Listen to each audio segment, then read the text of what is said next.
A cicaruházat igazából nem új ötlet, de még sosem terveztek kollekciót a túlsúlyos cicusoknak, akik inkább a visszafogott stílust kedvelik a problémás területek miatt. Ezért terveztem leisure pulcsit, ami eltakarja a pocit, és kötős kalapocskát, ami hosszítja a pofit. Ígyni, bocika.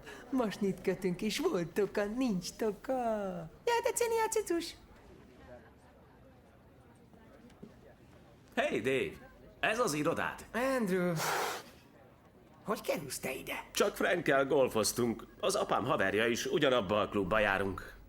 Ó, tényleg? Éppen most akartam elhívni Franket, klassz hely? Igen, kellemes. Hali? Szóval, Dave, hogy megy az indulatkezelés terápia? Ki mondta el neked? Linda a legjobb barátom, nincsenek titkaink. A lényeg szerelmére, ez a pöcsacsajod legjobb barátja. Nem, én vagyok Linda legjobb barátja, de Andrew az olyan barát, ez érthető, nem? Ki kellene golfoznod magad? Kissé feszült vagy. Mennem kell. Viszlát!